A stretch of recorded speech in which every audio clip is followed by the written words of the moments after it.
Hey, we're back on the show all about small business jobs and entrepreneurship. You're listening to Get Down to Business. I'm your host, Shalom, Klein. Remember, we are powered by our good friends at Tandem HR, your solution center. Check out their website, filled with information, tandemhr.com. And I'm joined here in studio by Steve Garchow, who is a best-selling author, speaker, coach, and I know you know a thing or two about business. It's an honor to have you here in studio. Thanks very much, Shalom. Well, thanks for being here. So I want to talk to you about 4 letters, but I promise you, George, it's okay for me to say it here on the air.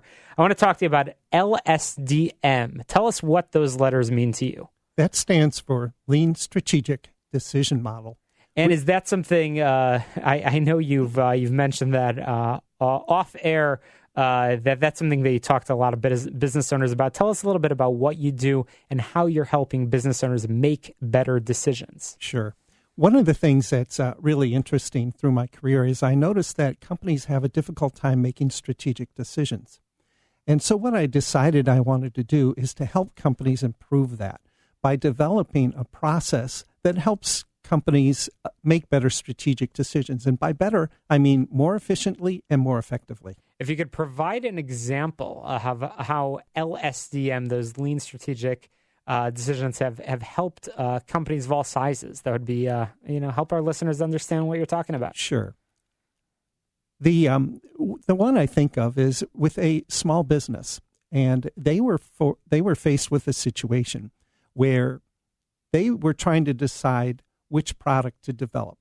It was a small drug company, and what we ended up doing, and I know this is a little bit different, but what we ended up doing is we did an analysis, and we showed that none of the alternatives that they have would actually be commercially successful. Now, the reason why that's important is if they hadn't have made that decision, they could have spent thousands and thousands and thousands of dollars working on something that was never going to provide any potential benefit. So that makes sense. So you call the process lean. Explain the use of that word. Why do you call it lean? Sure. Well, lean, as you know, comes from the Kraft Chick article that looked at Toyota, right? And what the lean process is all about is it's about making decisions more efficiently.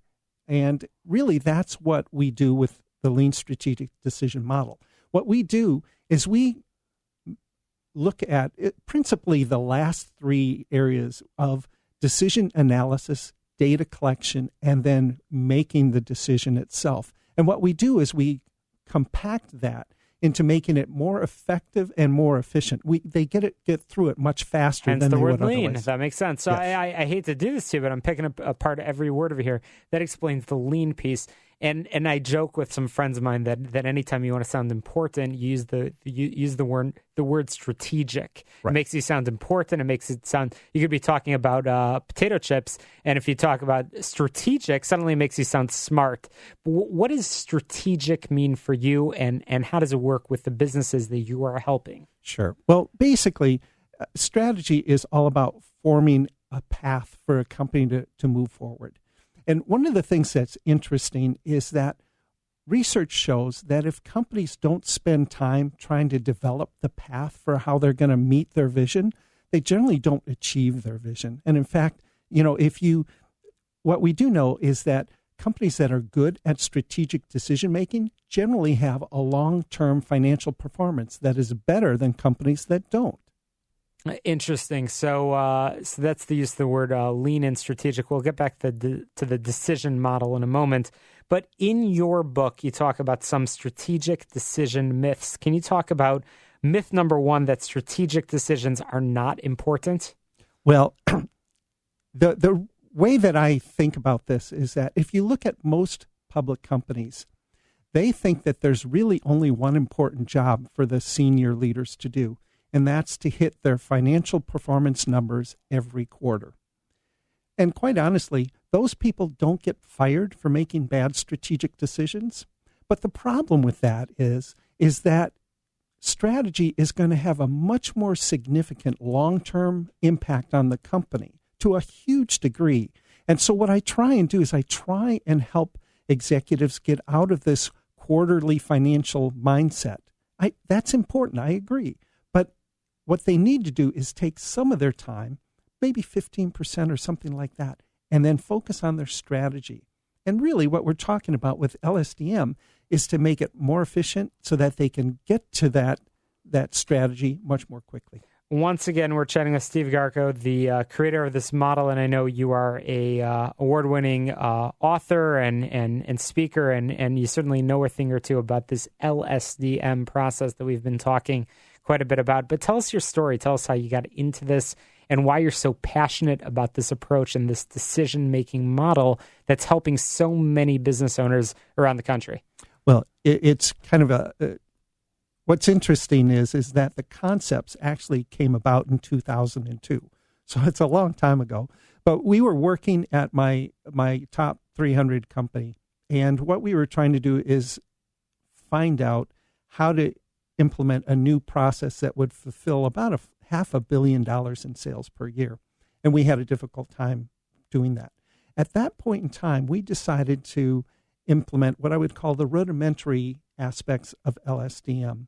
And quite honestly, after we did that, we were successful. We found it. But I kind of tabled it for a good 10 years.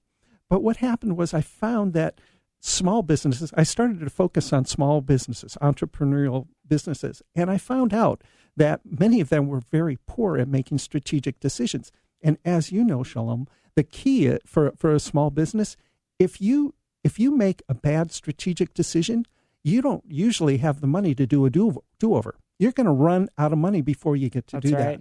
So that's what I was trying to do. That kind of stimulated me to start to talk about it and eventually get enough information to write a book. So you're using the two-letter word that I love to talk about, the small business, the SBs of the world, which, as our listeners know, we talk a lot about here and very passionate about. When you talk about this lean strategic decision model, it sounds like something that's relevant to a Fortune 500 company, a company that's bigger, a company that has teams and teams and teams of people with big fancy boardrooms where you're able to sit and have large meals while having strategic decisions. Steve, are you suggesting that small businesses can take a step back and actually have a strategic discussion as well? Well, in fact, when I look at my clients, most of my clients are small to mid-sized businesses. The big companies, they've got huge departments focused on strategy. And so what I try and do is I try and work with the leadership team. So we're talking about companies that can have 5 or 6 leaders who basically are having a difficult time either because of group dynamics or because of politics and power, that aren't able to get to the point where they can look at a strategy from a fact-based standpoint. And so, quite honestly, I think any company can benefit from focusing on strategy. And I think that small companies actually can benefit the most from this because you're not dealing with as much of this company politics. The small company, they're generally always focused on the same objective. They just may not have the tools that will get them to that objective. That's absolutely correct. So your book, your advice is certainly important to small businesses as well as to billion-dollar companies as well.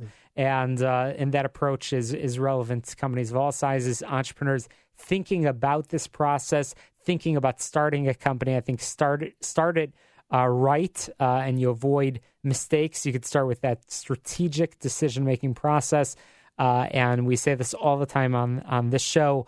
Think about the process. Be strategic, because sometimes people like to pull the trigger and they don't think strategically, and they end up making mistakes. At the same time, disclaimer: don't think too strategically and don't plan for years and years and years without pulling the trigger, because we want to see action from all these small business owners. We want to see progress.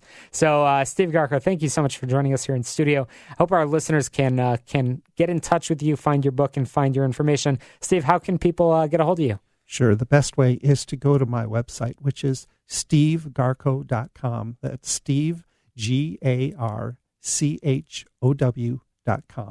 And one of the things that's available on my website is a free assessment of your effectiveness at making strategic decisions. Fantastic. Well, I hope our listeners will take advantage of that free assessment available on the website. Once again, stevegarchow.com.